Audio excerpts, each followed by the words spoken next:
ঘূর্ণিঝড় রেমালের তাণ্ডবে সন্দ্বীপের ১৫০ ঘর ক্ষতিগ্রস্ত হয়েছে। ঘর চাপা পড়ে আহত হয়েছেন ৪ জন। এছাড়াও প্রবল বাতাসে প্রচুর পরিমাণ গাছপালা উপড়ে পড়ে রাস্তাঘাট, বিদ্যুতের খুঁটি ও তার ক্ষতিগ্রস্ত হয়েছে। আহতরা হলেন সমর মজুমদার, তার মা গীতারানী মজুমদার, স্ত্রী পুষ্পরানী মজুমদার ও ছেলে অরূপ মজুমদার। আহতদের স্থানীয় হাসপাতালে নিয়ে চিকিৎসা দেওয়া হয়েছে। সোমবার ২৮ মে সকাল থেকে সন্দ্বীপের উপজেলার উপর দিয়ে থমকা হাওয়া বইতে শুরু করেছে। বেলা বাড়ার সাথে সাথে বাতাসের গতিবেগ ও বৃষ্টির পরিমাণ বাড়ছে। প্রচণ্ড বাতাসে বিভিন্ন এলাকার প্রায় ৩ শতাধিক গাছপালা উপড়ে পড়ে।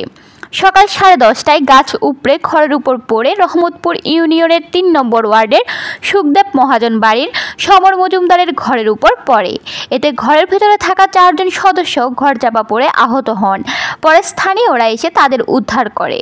উপজেলা প্রকল্প বাস্তবায়ন কর্মকর্তা ইসমাইল হোসেন বলেন, ঘূর্ণিঝড় রেমালে সন্দ্বীপে বড় ধরনের ক্ষয়ক্ষতি হয়নি। প্রায় ১৫০টি কাঁচা ঘর আংশিক ক্ষতিগ্রস্ত হওয়ার তথ্য পেয়েছি।